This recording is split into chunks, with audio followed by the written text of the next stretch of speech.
aqueles que estão vendo no YouTube, a gente colocou um símbolo de um átomo que tem relação com a ciência, a letra, perdão, o Φ, né, que é o símbolo da filosofia.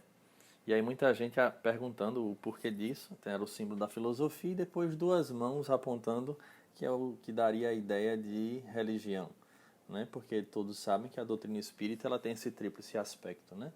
Ciência, filosofia e religião. Então, quando a gente vai falar desse período histórico, não vou mentir que foi uma conturbação para mim. Assim, tentar organizar as ideias para que a gente pudesse colocar ela da melhor forma possível, porque a gente precisa de um ponto de partida para até chegar àquele período em que Allan Kardec, de alguma forma, começa a frequentar as reuniões para, em 1857, apresentar o Livro dos Espíritos. Então, o ponto de partida da gente, a gente pensou, obviamente, na Revolução Francesa, mas a gente não vai aqui estar mergulhando nos detalhes da Revolução Francesa. Só que são tantas idas e vindas de revolução que a gente tem na França, que a gente decidiu, para gravar esse programa de hoje, a questão de períodos, que aí fica mais fácil a gente poder ir entendendo esse somatório de situações que vai convergir naquela situação em que Allan Kardec vivia naquele momento. Então a Revolução Francesa ele é nosso ponto de partida. E aqui não vamos falar, como eu disse, aprofundado, mas lembrando que a Revolução Francesa, ela, apesar de muita gente às vezes ter esquecido que essa revolução ela não é tão pontual, ou seja, ela não acontece num único momento. Ela se estende, ela é uma revolução que vai passar 10 anos mexendo em toda a estrutura. Ela de fato ela revoluciona, né? Ela mexe com tudo que até então era estabelecido na França naquele período. E nós lembramos que era dividido o Estado em três classes, né? O clero, a aristocracia e o resto, que o resto era o povo e a burguesia. E, na verdade, cansado da dificuldade, da pobreza, da fome e do abuso desses dois primeiros estados, que seriam os abusos do clero e da aristocracia, eclode essa revolução, né? Onde a gente vai ter praticamente a instalação do que se chama da Primeira República na França.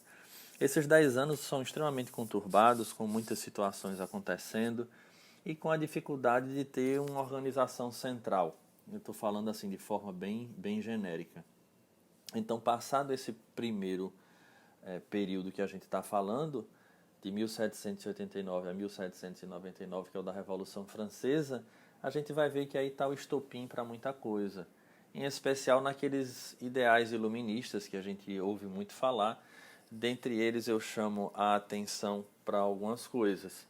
A primeira delas é a igreja, que sofre um bocado com esse período. Aí eu penso até como a visão espírita, né? No processo da reencarnação, quantos não foram os espíritos que reencarnaram ali, que sofreram na Idade Média os constrangimentos que a igreja causou. Então, no fundo, acredito que além dos abusos que ela cometia, né, que daquele período ainda, tem essa questão inconsciente que estava naquele povo, e aí a igreja ela vai sofrer bastante nesse período na França, a tal ponto de que a liturgia católica era proibida, né, no auge da questão da Revolução Francesa. E ai daquele que se professasse como padre ou que viesse a fazer parte de algum momento litúrgico desse da igreja, porque simplesmente era executado, principalmente quando no governo de Robespierre, né? Então a guilhotina cansou de matar gente ali. Tem estudiosos que falam que foi em torno de 14 mil em apenas um ano, outros dizem que chega até 40 mil. Então, se a gente fizer aí uma divisão, a gente vai ver que a guilhotina não parava quieta, ou seja, matava até dizer basta. E a igreja, obviamente, nesse meio, porque um dos ideais iluministas era a questão de que a autoridade ela repousava sobre a razão, né? E a gente sabe que a igreja não gostava muito dessa ideia. Então a gente vai ver que esses ideais iluministas vêm com toda intensidade. Então entra a figura da razão, a autoridade ela repousa sobre a razão, e uma segunda coisa era que a igreja deveria estar separada do Estado. Ela não deveria ter o direito de estar influenciando nada. E a gente sabe que a igreja e a história do Estado praticamente caminham juntas ao longo de toda a história. Então, passado esse período, a gente vai entrar num outro período que a gente estuda, né, que eu vou propor aqui, por isso que eu estou dizendo, a gente vai trabalhando por períodos para facilitar o entendimento. Então, nesse final de 1799, que é o final da Revolução Francesa, um pouquinho para frente, faltava aquela pessoa que viesse a comandar tudo, porque era muita gente mandando e aí a confusão era grande. Então surge a figura ilustre, né, que todo mundo já ouviu falar e que diz que é uma das figuras que é mais biografadas, né, em torno de livros que falam sobre ele, que é a figura de Napoleão Bonaparte. E aí a gente vai separar esse período de 1804 a 1815. Então a Revolução Francesa foi de 1789 a 1799. Aí esse períodozinho aí de conturbação, de um governo provisório, a gente entra com Napoleão Bonaparte de 1804 a 1815. E aí eu queria chamar a atenção para o primeiro detalhe, já jogar a sementinha aqui da doutrina, né? Em 1804, em outubro de 1804, nasceu Rivaio, né? Aquele que vai ser posteriormente o professor Rivaio e que vai ganhar o pseudônimo de Allan Kardec. Então, em outubro de 1804, nasce Rivaio e em dezembro, Napoleão Bonaparte praticamente assume tudo. E aí vai entrar nesse período, né, que é chamado esse período napoleônico, que de alguma forma vai dar um jeito inicialmente na França. Ele tem uma visão bem diferenciada, respeitado por ter ganho algumas batalhas importantes para a França, e aí ele vai trabalhar a questão da economia, reduz a inflação, e aí ele vai gerar recuperação econômica. Ele criou o Banco da França, cria também a recuperação administrativa na França, ou seja, a França agora passa a ser de fato, né, ter ordem no coreto. Com isso ele cria o Código Civil, que é o Código Civil Napoleônico, cria o Código Penal também, só que esse Código Napoleônico a gente vai perceber que Napoleão era pela burguesia, então ele foi feito pela burguesia e para a burguesia. Trabalhador não tinha muito direito nesse Código Civil Napoleônico. Tanto é que na hora de ir para uma justiça para reclamar alguma coisa, a palavra do trabalhador ele não tinha valia nenhuma, né?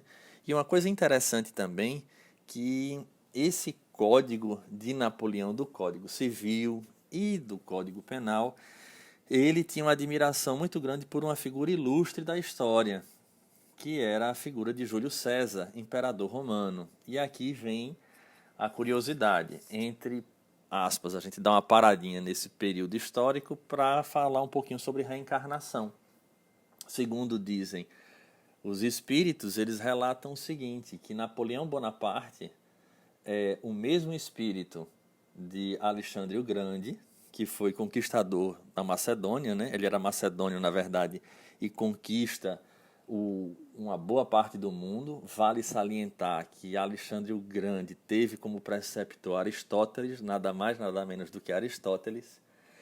Esse mesmo espírito de Alexandre o Grande, ele segue adiante no contexto histórico e volta à Terra na figura de Caio Júlio César, também um imperador romano, que traz a mesma vontade, a mesma gana expansionista, porque tanto Alexandre é considerado grande pela sua expansão, né? Ele vai tomando terras e terras, e aí vem a figura de Júlio César, ou seja, o espírito que animava, que teve a personalidade de Alexandre o Grande, é o mesmo espírito que anima a personalidade de Caio Júlio César em Roma. E veja que curioso, Júlio César também tem essa questão expansionista de Roma, e ele toma boa parte de um território chamado de Gálias. E essas Gálias, na verdade, eram as terras que hoje a gente poderia considerar a França, a Suíça, a Bélgica e parte da Alemanha. Então ele adquire todo esse terreno para o Império de Roma. Então, todo esse território passa a ser de Roma. Então, Júlio César, obviamente, passado o seu período na Terra, volta à Terra, animando a personalidade de Napoleão Bonaparte. Que na hora em que ele faz esses códigos, ele se inspira na figura de Júlio César. Ou seja, ele é um admirador, em outras palavras, né? A gente pode até brincar dizendo isso, né? Ele era um admirador dele mesmo. E aí, inspirado nesses princípios do direito romano, ele constitui o Código Civil, né? O Código Civil Napoleônico e o Código Penal. Então, é bem interessante. E, obviamente, como o nosso movimento de repetição é muito grande, a tendência, essa mesma força de expansão, esse mesmo desejo expansionista de fazer da França, de fato, uma nação poderosa, volta com toda a força. E aí ele também age da mesma maneira. E ele vai tomar territórios diversos a tal ponto que a gente pode dizer que a Europa Ocidental praticamente ficou na mão de Napoleão, exceto o Reino Unido, que resistiu bravamente, que ele tentou invadir e não deu certo. Mas, enfim, a gente vai ver como é interessante isso. E apesar de Napoleão, né, ter essa questão aí e ser muito ele, a relação dele com a igreja se torna um pouquinho melhor do que aconteceu com a igreja no período da Revolução Francesa. Então ele faz um acordo, na verdade, com a igreja, inclusive chamando, né, o próprio Papa, que era o Pio VII, para fazer parte lá da coroação dele como imperador, porque dentro de determinado tempo ele se torna imperador, criando o primeiro império, né, francês. E nesse processo, e aí é interessante, porque eu acho que muitos sabem disso, ele foi coroado na igreja de Notre Dame, né, pela figura do Papa, que vamos lembrar que já vinha de um processo aí que a igreja vinha sofrendo durante a Revolução Francesa, mas ele cria uma aproximação com a igreja e convida esse Papa Pio VII para fazer a coroação. E era a tradição das coroações dos reis, dos imperadores, que acontecesse que a igreja, né, que coroava o rei.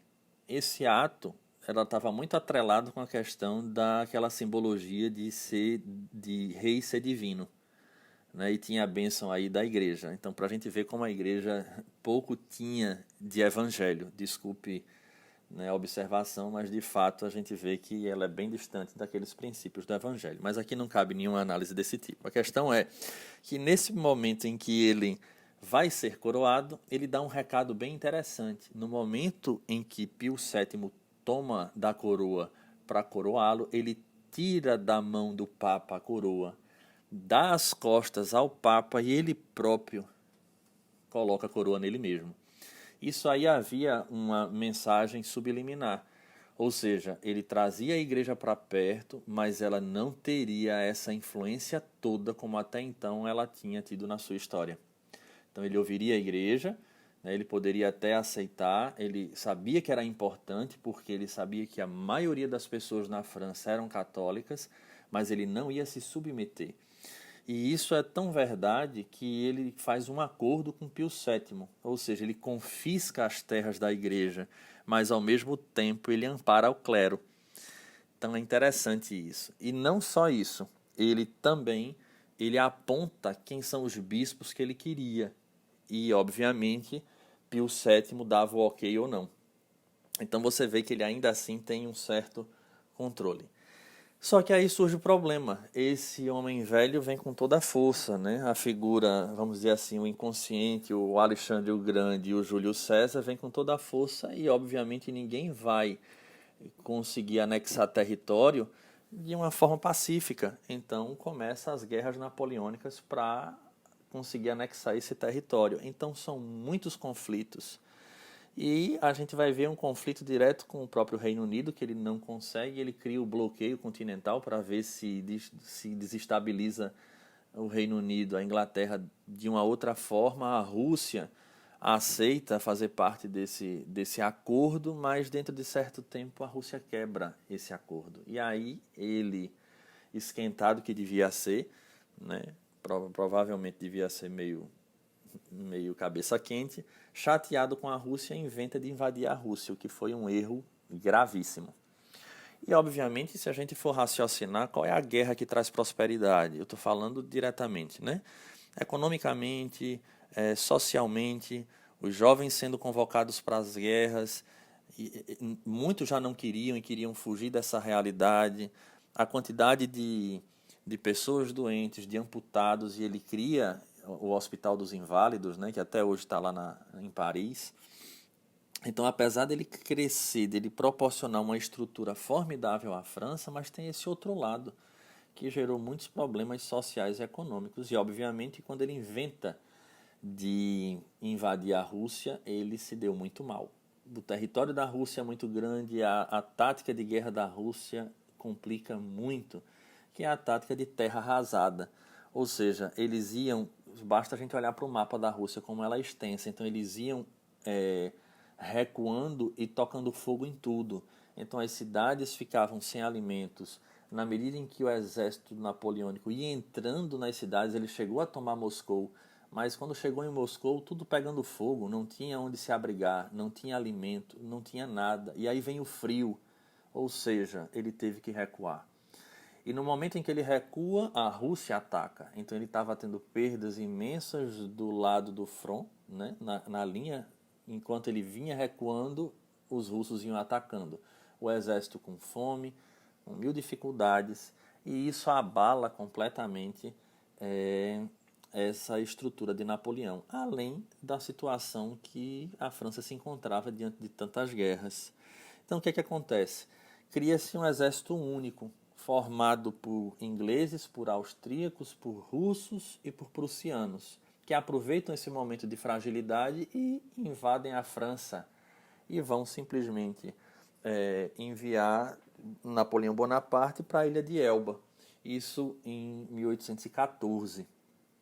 Então, em 1814, ele é enviado para Elba, é entregue a um governo monárquico, mas logo em seguida, ou seja, quase um ano depois, em março de 1815, Napoleão volta, né? E aí tem o governo dos 100 dias dele, e aí ele perde definitivamente para essa coligação de exércitos na famosa Batalha de Waterloo, na Bélgica. E aí, de uma vez por todas, ele é mandado novamente para a ilha de Santa Helena e morre por lá. Então, a gente vai ver que esse período de 1804 e 1815 tem um início que é muito bom, né, para a economia, para o contexto social da França, mas diante da situação, do desejo dele de expansão, ele vai gerar muitos problemas. E para se manter nesse período, ele vai usar da sua força, que vai gerar insatisfação popular, ele vai ter o controle da imprensa e, enfim, tudo isso vai gerar severas conturbações para Napoleão, o que vai fazer com que ele seja deposto. Tem uma história, inclusive nossa aqui de Pernambuco, que vale a pena depois examinar, que é a nossa Revolução de 1817, quando a gente quer se tornar independente, Napoleão tinha a ver com essa história também. Mas a gente vai deixar isso para um outro momento ou outras conversas, quem sabe. E aí a gente entra no outro período, né? Acabou o período de Napoleão, na verdade, que acaba em 1814, ele volta em 1815 só por 3 meses, por 100 dias, e aí não vale nem a pena a gente considerar 1815. Então a gente vai para um outro período agora, que vai ser de 1814 a 1824. Primeiro, a gente tem que lembrar de como é que Napoleão deixou essa situação, né? O povo passando por situações difíceis. E aí é entregue a Luís XVIII. É aquele conjunto lá que a gente viu de exército que toma conta e expulsa Napoleão, entrega a Luís XVIII. Ou seja, a gente já tinha tido o início de uma república na Revolução Francesa, que tinha sido a primeira república, e agora se restabelece a monarquia com Luís XVIII. Então, obviamente quem é aquele que vai subir ao poder vindo de uma aristocracia e pensar numa república? Então, a coisa mais normal acontece, que é a tentativa da monarquia ser restabelecida e tentar recuperar todos os direitos e os privilégios que eles tinham antigamente, juntamente com o clero, vale salientar. E não podia dar outra situação a não ser uma grande insatisfação da população. Então, é um período também conturbado de muitas reclamações e de novamente a gente ter uma divisão de uma aristocracia juntamente com o clero, abusando e o povo sofrendo. Só que Luís XVIII ele vai morrer em 1824 por problemas de saúde. E imediatamente a gente vai ter a chegada de Carlos X, que é o irmão de Luís XVIII que havia morrido. Então, vamos lá. O próximo período, então, vai ser de 1824 a de 1830, porque Luís XVIII morre, né, em 1824 e imediatamente assume Carlos X. Então, a gente vai ter agora um novo período para a gente ver. De 24, repito, de 1824 a 1830. Só um detalhe que a gente precisa chamar a atenção. A gente disse que Allan Kardec havia nascido em outubro de 1804, né? 10 anos depois, 1814, no final do período napoleônico, Rivaio ele vai sair da França e vai embora para Yverdon, para a Suíça, lá para ter a sua formação com Pestalozzi. É importante essa informação porque quem vai tentar melhorar a educação na França é exatamente Napoleão, que ainda assim não consegue 100%. Ele tenta dar uma melhorada, mas os índices não são muito legais. Segundo estudiosos da época, disse que só 14% das crianças entre 6 e 14 anos tinham acesso à escola, estavam na escola. E essa educação ela não era uma coisa muito uniforme. Então, em Napoleão, há uma tentativa de uma melhora. E aí a gente vai ver que Rivaio sai desse contexto aos 10 anos de idade, exatamente em 1814, vai embora, né?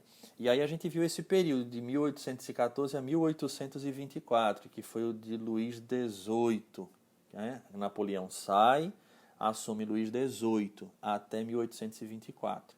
E aí eu gostaria de dar um outro dado, que em 1822 Rivaio volta lá da Suíça e chega a Paris, agora com 18 anos, já como professor, com toda a sua formação que recebeu de Pestalozzi. Então a gente vê que ele chega em Paris jovem ainda, 18 anos, mas já como professor. Então ele já começa a trabalhar nesse período. Ok? Então é só para lembrar, para a gente poder situar Rivaio na história. Então vamos lá, o período agora de Carlos X, que vai de 1824 a 1830, que ele é irmão de Luís XVIII. Aí sim, ele de fato faz acontecer, porque se no reinado do irmão havia uma tentativa de recuperar os privilégios, no reinado de Carlos X isso de fato acontece. Então a burguesia ela também é marginalizada, ou seja, o pessoal donos de lojas, do comércio como um todo, também é marginalizado, juntamente com o povo, com os operários. Além disso, a gente vai ter a imprensa, que passa a sofrer uma censura imensa. Ela simplesmente deixa de existir, porque Carlos X proíbe, assim como ele dissolve a Câmara dos Deputados. Então, obviamente, somado tudo isso a um fenômeno social, onde a gente vai ter um problema grave da sociedade com fome, com baixo salário, a miséria de todas as formas, além da questão da própria estrutura da cidade, que daqui a pouco eu falo, porque isso é bem interessante também, obviamente vai estourar uma revolução, uma outra, em 1830. E aí eu quero também dar uma dica. Essa revolução é uma revolução liberal comandada pela burguesia, né? E pelos populares. E sem dúvida já havia também grupos socialistas, porque a ideia socialista ela já estava rondando, né? Da classe operária, né, da luta de classes. Então isso aí já estava rondando também. Então é nesse período que vai eclodir essa revolução de 1830. Ela vai até, assim, normalmente se coloca 1830 na história, mas a gente vê que ela ainda tem alguns ecos por alguns anos na frente, por conta da situação que surge logo que Carlos X é destituído. Então, eles vão para a rua, colocam a barricada e tome confusão de novo, e obviamente Carlos X é deposto juntamente com todo o grupo que estava com ele. Então, eu achei interessante, acho por bem. Quem quiser ver isso de forma muito bem contada, numa história que nos toca profundamente, basta procurar na internet. Eu acho que dá para ver isso no YouTube, até porque eu cacei, né? Eu fui atrás para ver se tinha ou não, para poder indicar, e tem para alugar o filme. São Os Miseráveis, de Victor Hugo. Eu particularmente gosto muito dos Miseráveis de Victor Hugo, mas eu não gosto daquele que é o musical. Me perdoem os que são fãs de musical, mas para entender o contexto histórico, eu acho que o filme que eu mais gosto dos Miseráveis é aquele com o ator Liam Neeson, que foi lançado no ano de 1998. O filme é sensacional, particularmente, né? Obviamente que aí entra a questão de gosto. Mas enfim, é bom ver esse filme, por quê? Porque ele vai falar desse período, até 1830, 1832. Ele vê muito levemente algo assim, toca a Batalha de Waterloo, que é exatamente o final, né, do período napoleônico, e aí ele vai até 1830, 1832, onde a gente vai ver de fato como a população sofria e como a França ela tinha os contrastes sociais eram muito, muito grandes. Então, Carlos X cai, foi por terra, né? E aí a gente vai ver que entra um outro governo, então a gente vai entrar num outro período, né? A gente vai entrar agora num outro período, que a gente vai agora de 1830 a 1848. A gente já está se aproximando já do período em que de fato começa o movimento das mesas girantes, que vai começar as reuniões que Allan Kardec, que o professor Rivaio frequentava, né? A gente está chegando lá, mas a gente está vendo que a história ela é bastante conturbada na França nesse período e que essas discrepâncias só aumentam. Então, de fato, o negócio se torna bastante complicado. Então, quem é que assume o governo agora nesse período? Quem vai assumir o governo é Luís Filipe de Orleans, conhecido como o Rei Burguês. Então, esse período que vai de 1830 a 1848, a gente vai ver essa situação de Luís Filipe subindo, conhecido como o Rei Burguês. Ora, o nome já está dizendo, se ele era chamado Rei Burguês, quem é que saiu na frente nessa brincadeira? Os industriais e comerciantes, que estavam agora cada vez mais ricos. Por quê? Porque esse rei levava a essa dar vantagem a esses. E na medida em que a gente tem, né, os industriais e comerciantes cada vez mais ricos, é sinal de que do outro lado os operários continuavam enfrentando grandes dificuldades, e de fato acontecia isso. Vale salientar também que foram períodos na França que as plantações sofreram alguns problemas de praga, de estiagem, o que obviamente só fazia complicar a situação. E obviamente, na medida em que esses operários sofriam, a gente sabe que as pressões aumentavam. Porque se a gente entender quantas pessoas tinham e quantos eram operários, a gente vai perceber que de fato era difícil viver numa sociedade de distâncias tão drásticas. Então, a cidade naquela época tinha aproximadamente 1.200.000 pessoas, das quais 400.000 eram operárias, ou seja, um terço da população praticamente era de operário. E como é que era a França? Como é que era Paris nessa época? Eu acho muito interessante, eu acho que a parte que eu acho mais interessante nesse momento é poder falar de Paris.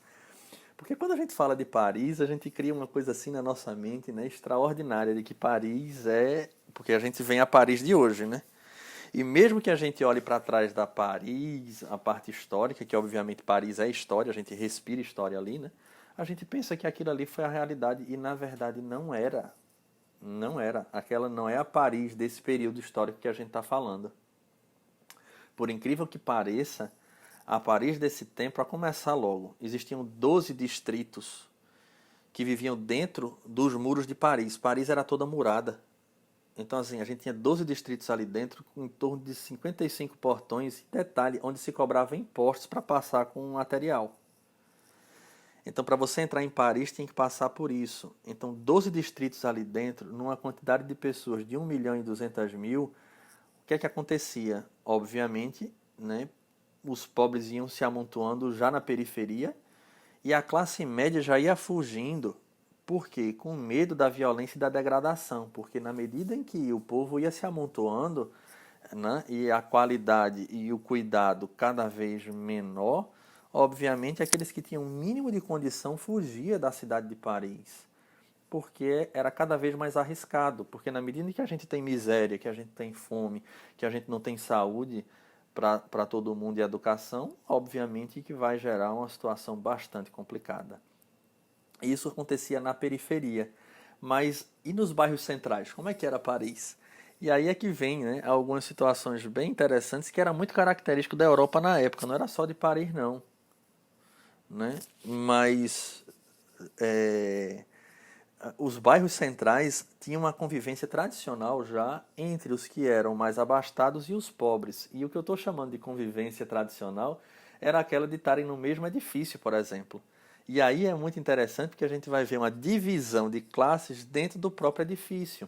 Em outras palavras, os pobres estavam no térreo, ligados diretamente, obviamente, ao barulho que vinha da rua, ao mau cheiro e à umidade que tinha na rua. E aí, logo em seguida, no primeiro andar, ainda eram pobres, mas eram menos pobres do que os pobres do primeiro andar. Esses sofriam das infiltrações que vinham dos andares de cima. E aí vem uma coisa que a gente acha muito interessante, né? Para não usar outro termo. A palavra é interessante para não usar outro termo.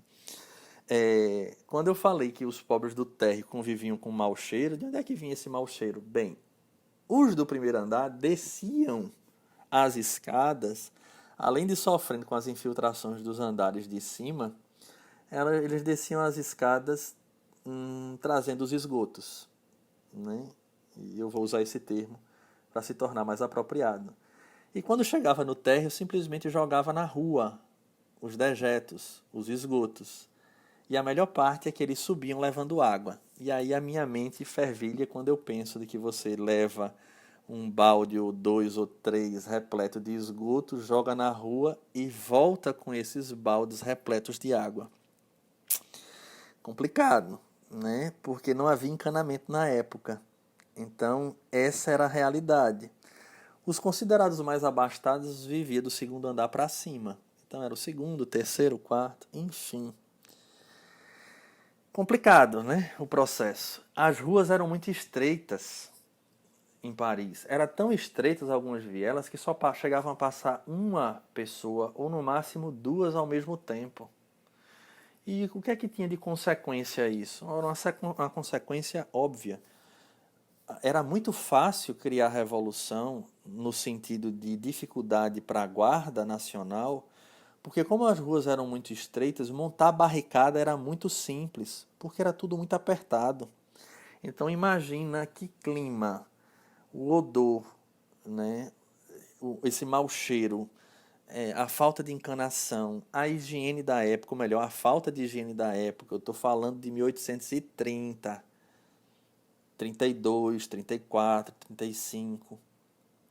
Então, obviamente, isso vai se alastrar até 1848. E na medida em que a gente tem a indústria, né, os comerciantes cada vez mais ricos e o povo cada vez mais pobre vivendo numa condição como essa, já sabe o que vai dar. Em especial na França, que já tinha um histórico da Revolução Francesa e já vinha tendo esses levantes pouco a pouco. Então a gente vai, e já tinha tido há pouco, né? Então a gente vai ter no início de 1848 em torno de 50 mil pessoas na rua em fevereiro, exigindo a queda do rei Luís Felipe e de todos os ministros. E obviamente que isso ocorre, né? Isso vai ocorrer de fato. Então a gente vai entrar num outro período agora, que aí sim esse é o último período para a gente fazer a avaliação, porque é o período de fato onde a gente vai ter o momento em que a doutrina espírita chega. Eu queria só mais uma vez dar outro dado biográfico, que no ano de 1832, ou seja, em fevereiro de 1832, sob o governo de Luís Felipe de Orleans, que é exatamente sob o período do rei burguês, a gente vai ver o casamento de professor Rivaio com a professora Amélie Gabrielle Boudet. Então é aí nessa década de 1830, no início dos 1830, 1832, é que ele vai casar. Então, passado esse período, entramos em 1848, porque tem outro levante, outra complicação, e aí nesse meio termo vai ter um governo provisório. E nesse governo provisório a gente vai ter algumas tentativas de ajudar esse povo com a criação de fábricas estatais e dirigidas por operários, por grupos de operários, o que obviamente vai dar problema, porque como eles não tinham experiência e também era desagradável à burguesia, né, aos comerciantes, que eles não queriam, porque afinal era uma disputa de uma empresa do Estado com aquelas particulares, simplesmente vai dar um problema. E aí há um levante em junho, esses socialistas vão para a rua, os operários vão para a rua, bota a barricada de novo, o negócio da França é barricada, eu nunca vi, Paris é barricada toda hora, todo instante. Deu problema é barricada. E aí a gente vai ver, só que dessa vez, tanto os burgueses como a Guarda Nacional, juntando com outras figuras, não aceitavam essa interferência desse grupo. E aí, em junho de 1848, se derruba esse governo provisório, onde tinha essas estatais, e é promulgada uma nova Constituição e é marcada uma eleição para escolher um presidente. É nesse período que surge a figura, né, de Luís Napoleão Bonaparte III, que era sobrinho de Napoleão. E como é que ele ganha esse negócio, que ele surge do nada praticamente? Ele ganha pela fama do tio, que há 40 anos atrás tinha dado um levante, né? Tinha levantado o moral da França, tinha tornado a França um país importante, assim, mais importante, né? Então, em admiração, em respeito a Napoleão Bonaparte, Luís vai ganhar. E aí ele faz um plebiscito para ele poder adotar o nome do tio. Por isso ele é chamado Luís Napoleão Bonaparte III. Então, ele ganha mais de 5 milhões de votos. E, a partir daí, tentando resgatar aquela França do período de Napoleão Bonaparte, surge agora a Segunda República, que seria esse período de Luís Napoleão Bonaparte III. E aí a gente vai ter algumas questões bem interessantes. A começar pela relação dele com a igreja. A igreja já tinha, obviamente, como a gente viu, né, nos períodos anteriores, passado Napoleão, como volta a questão da monarquia, ela volta a ter as vantagens dela. E Napoleão, esse agora, né, Luís Napoleão, também se junta. Mas Luís Napoleão era mais político. Ele não queria gerar problema. E ele se auto-intitula o protetor da Igreja Latina. Inclusive, ele vai ajudar bastante a Igreja em relação a isso. Mas, enfim, ainda aí. E por conta disso, ele aceita a Igreja tomar conta de algumas coisas, inclusive da catequese, que volta a acontecer nas escolas. E aí eu faço um outro convite de filme. Eu tenho plena convicção que muitas pessoas já assistiram, mas depois desse apanhado histórico, talvez valha a pena ver novamente o filme Allan Kardec, que vai mostrar esse período histórico também, vai mostrar lá Luís Napoleão III, né, dando total suporte à igreja, né, enfim, É interessante a gente ver isso. Então, vamos lá, ele surge essa Segunda República, né? E a partir daí, ele tentando resgatar essa ideia que ele tinha do tio dele, de fazer com que a França voltasse a ser a França, ele queria que Paris fosse a mais grandiosa capital do planeta. Então, para isso, era necessário mudar algumas coisas. E aí ele vai nomear um barão para ser administrador da cidade de Paris. E aí ele chama o barão de Haussmann para que ele faça mudanças importantes. E aí então esse barão ele vai ser bancado durante 20 anos por banqueiros para mudar o panorama de Paris. Então é importante a gente entender esse momento, porque Paris virou um canteiro de obra. Então ele derrubou casa, destruiu rua, com que objetivo? É isso que a gente vai ter que ver um pouquinho, né? Vai ter que parar para pensar. Levantou os prédios padronizados, com mais espaço, com um certo saneamento. Para que isso? Qual é a ideia? A priori era essa de embelezar. Inclusive ele tira as indústrias da cidade, ou seja, do centro da cidade, joga para fora, ou seja, para as áreas agrícolas, onde os trabalhadores também vão juntos para a periferia, onde eram antes as muralhas de Paris, os muros de Paris, vão ser colocados agora, ou seja, nessa região bem periférica, vai ser levado essas indústrias e vai ser levado junto os trabalhadores. Essa classe operária toda vai ficar na periferia. Então a cidade estava sendo toda embelezada, mas na verdade ela estava sendo preparada contra as revoltas e contra as pestes. Porque basta pensar, na medida em que a gente tem avenidas muito largas, não tinha a mínima condição de fazer barricada. A gente ainda vê, quando vai ver determinadas reportagens na televisão, em alguns movimentos estudantis e que tenta fazer barricada, não tem sucesso. Por quê? Porque as avenidas são muito largas. Então essa era a ideia. E a urbanização, né, com a questão do saneamento e tudo mais, era para mudar esse perfil, porque lembremos que a gente também está num período em que a ciência agora começa a trazer um outro panorama. Na verdade, não cabe aqui a gente falar da ciência, nem da filosofia, porque vai ficar mais extenso do que já está. Né? E eu já nem sei mais se vão ouvir isso tudo. Mas, enfim, dessa forma, ele estava, na verdade, fazendo uma outra divisão de classes. Só que não mais agora igreja, aristocracia e o resto do povo. Né? Ele estava transformando de uma maneira geográfica, e eu estou falando geografia no termos da separação que ele estava fazendo na França, a classes sociais sendo dividida entre ricos, classe média e pobres. Eu não sei se vocês conhecem esse tipo de divisão. Né?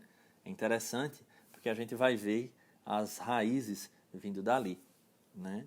Então, as passagens de Paris se apresentavam agora lojas, foram criadas inúmeras passagens que ligavam de um quarteirão a outro, onde tinha de um lado e do outro várias lojas enfileiradas dos dois lados, ou seja, Paris agora embelezada, as ruas crescidas, as lojas altamente atrativas. Então, esses novos burgueses eles queriam estar na moda. Então, eles iam às compras de dia e se divertiam à noite. Engraçado que esse hábito parece que perdura até hoje, né? Então, percorrer as vitrines, vendo e sendo visto, tornou-se um novo hábito daquela sociedade que se modificava depois de tantos períodos de conturbação. Ou seja, o que é que se incorporou à sociedade? A questão do consumo. Então, o consumo passou a ser uma realidade para aquele contexto social em todos os níveis. Por que em todos os níveis? Porque passou a se vender a ideia de que, na medida em que se consome e tinha aquilo ali, as pessoas atingiam as suas metas, os seus anseios de felicidade. Então, em torno de 1858, ou seja, um ano depois do lançamento do Livro dos Espíritos, tinha uma média de 100 passagens e galerias em Paris. Ou seja, era comum, então, esse passeio que a sociedade fazia. Virou um hábito ver vitrine, folhear livros, beber café, tomar chocolate e comprar por impulso. Exatamente o que acontece hoje. É interessante, né, a gente ver isso, porque na verdade, são os hábitos que muitas vezes, se nós pararmos para olhar friamente, ainda hoje acontece. A diferença é que a gente deve acrescentar só agora a questão da mídia, das redes sociais, e que as pessoas, ao invés de folhear livros, elas simplesmente estão passando o dedo nas suas redes sociais, né, fazendo a tela girar e observando. Então, obviamente, depois dessas passagens vai surgir os bulevares e junto às lojas de departamento, que viram pavilhões de compra e de lazer, que seria a origem do que hoje nós chamamos de shopping center. Então, na verdade, até isso se encontra nesse período, para vermos como esse período ele é importante e como ele vai ecoar de alguma maneira até os dias de hoje. Mas isso é o verso. Mas tem o outro verso da moeda. Tem o inverso, melhor dizendo, da moeda. E o que é que acontecia? Quem é que mantinha isso tudo? Quem é que produzia tecido? Quem é que produzia os chapéus, as roupas, o material dessas lojas de magazine? E aí a gente vai ver, nessa periferia da cidade, a gente vai encontrar aí o povo, né? Aqueles operários sendo altamente exigidos em suas condições. Na madrugada, Paris também se transformava local de gatunos, né? E de pessoas miseráveis que iam atrás de alguma coisa. Então esses bairros eram isolados, como a gente havia dito, né? Os casebres não tinham nenhum tipo de estrutura, né? Mulheres e crianças na indústria, num tempo de trabalho exaustivo, em torno de 14 a 16 horas de trabalho. Obviamente as indústrias quentes, sem espaço, sem nenhum tipo de estrutura para nenhuma delas. E a gente vendo que esse objetivo era para quê? Para produzir tecido, para produzir material para ser levado para essa nova Paris. E de onde é que vinha o café? E de onde é que vinha o algodão? Não, as pessoas não estavam nem um pouco preocupadas em relação a isso. Mas engraçado, porque vinha dos Estados Unidos e vinha do Brasil, extraído pelos escravos. Então, a gente vai ver aí a formação, esse contexto social, onde a gente pode dizer que era uma sociedade que se tornou materialista, desigual e com sofrimentos diversos. E esses sofrimentos não era só a questão do trabalho, não. É porque, obviamente, o mesmo vazio existencial que atinge muitas pessoas hoje, que às vezes têm tudo em termos de matéria, mas ainda assim não se encontram felizes, equilibradas, com um objetivo de vida, assim acontecia nesse período. E olha que nós não estamos tocando ainda nas descobertas da ciência, né, que fazia com que a questão da religião fosse colocada em xeque, as ideias filosóficas da época, de Augusto Comte, do próprio Karl Marx, enfim, isso aí a gente vai ver depois.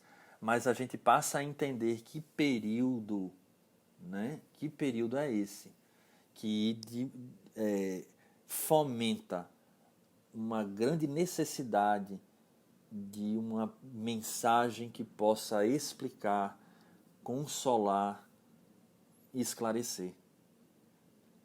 Então a doutrina espírita ela vai chegar nesse panorama, numa terra, numa sociedade repleta de divergências, frutos de inúmeras conturbações, mas que representam a nossa realidade até hoje.